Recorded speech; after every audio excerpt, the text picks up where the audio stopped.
Good evening, I'm Terry Moran, and I'm in Toms River, New Jersey, one of the hard-hit communities on the water in this state. The water that Superstorm Sandy hurled against the Atlantic seaboard from Maryland all the way up to New York City and beyond.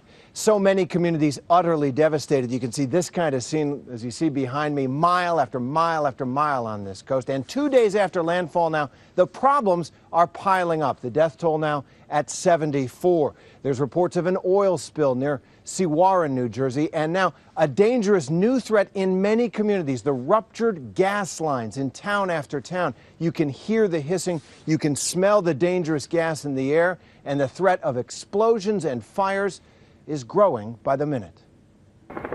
Morning broke on the Jersey shore, and the sun came out for the first time since the storm. And in the sunlight, all the wreckage seemed sadder somehow.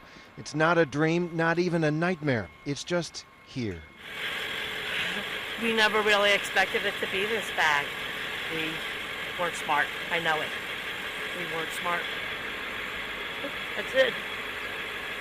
We just really never expected to be what it was. Mary Ward, like so many here, has been through so much, but now a new threat.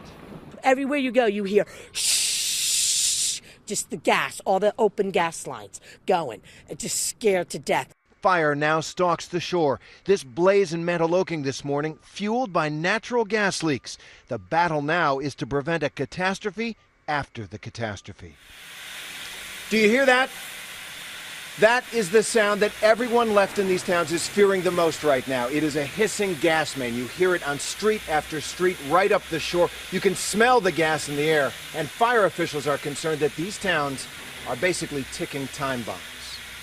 Up and down the shore today, there is gas in the air, and people are getting angry. You frustrated? Absolutely.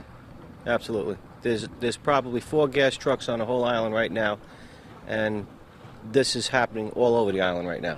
Once that gas gets under that house, we got to get out of here. In the town of Ortley Beach, Frank Mazzo is living in real danger. Have you called the gas company about this? 5 times. What's the response been? We'll get there as soon as we can. A high-pressure gas main broke in the floodwaters right next to his home. You can actually see the gas pouring out. It ruptured Monday night. I don't know why there's not more trucks here right now. I mean, this is where we took the main shot. This is it. Like, where are all these gas trucks? You got down the block, we got down the block. Why can't we get gas trucks down the block? The disaster across this region has shattered infrastructure, and recovery seems such a long way away. So in New York City today, this was a genuinely good sign. Traffic lights in lower Manhattan slowly starting to turn on again. Across the Hudson, however, many people are still under duress. In Hoboken, nearly a quarter of the city is underwater, street after street flooded, and most of the city is without power. 20,000 people are stranded in their homes tonight, and after repeated appeals from the mayor, the National Guard finally showed up today, providing a safe passage out.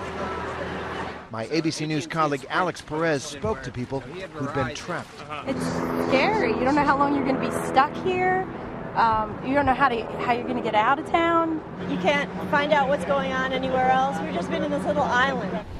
Elsewhere in the city, fire trucks were delivering food and supplies to people still sheltering in place.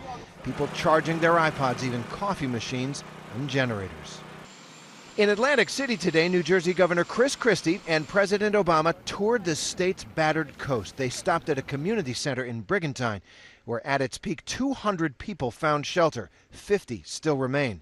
A political odd couple for sure. In the past, they've traded barbs. Now they must cooperate as chief executives, and they've heaped praise on one another for taking decisive action during the disaster.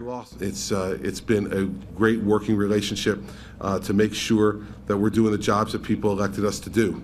I have to say that Governor Christie, throughout this process, has been responsive.